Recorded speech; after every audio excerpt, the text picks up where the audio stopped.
L'insertion de nos étudiants, elle est excellente.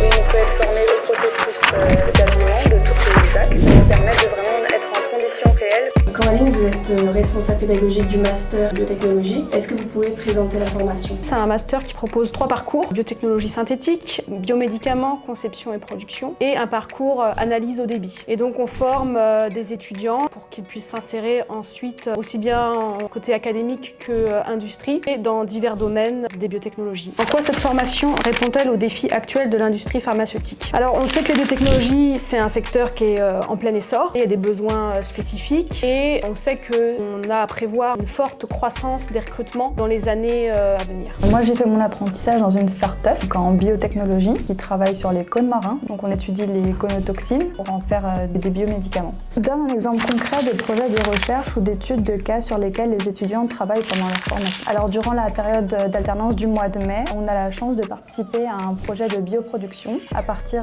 de cultures cellulaires de levure. Et puis on a la chance de commencer en labo et ensuite de faire un scale-up jusqu'en bioréacteur dans l'usine école ISE. Donc on travaille en milieu stérile, donc en ZAC. On a l'opportunité d'être formé à des processus d'habillement et au travail, au nettoyage, à la programmation des bioréacteurs. On est très bien encadré et qui est vraiment un atout pour notre formation. ISE, c'est une usine école où on peut être formé au processus d'habillement de toutes les ZAC. Ça nous permet de vraiment être en conditions réelles de produire réellement le futur médicament, la protéine. On a un autre gros projet, c'est la création d'entreprises. Donc pareil, des groupes de 4, 5, voire 6 étudiants. On doit créer une entreprise fictive, mais qui a possibilité de devenir réellement une start-up si la preuve de concept est possible. Soit un médicament, soit un dispositif médical. On a des ingénieurs, on a des pharmaciens et des étudiants qui viennent d'une licence bio, donc c'est assez enrichissant en fait tous ces parcours quand les étudiants se retrouvent sur un projet justement. On demande aux étudiants d'avoir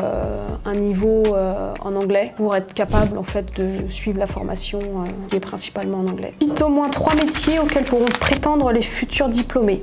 On peut avoir par exemple des ingénieurs en recherche et développement, aussi bien en académique qu'en industrie. Ingénieurs en bioproduction, comme on a un parcours analyse au débit, on a pas mal d'étudiants qui s'insèrent aussi sur des métiers type data scientist. Et c'est très varié, mais l'insertion de nos étudiants, elle est excellente. Alors y a-t-il un sujet auquel tu aimerais sensibiliser tes futurs étudiants? C'est la bioéthique. On va être amené à manipuler du vivant. Et donc c'est important que les étudiants puissent se questionner sur quelle va être la portée de mon projet, quel est le cadre législatif, quelles peuvent être les dérives d'un tel projet, qu'ils puissent avoir un œil critique et se questionner sur l'impact du projet sur la société.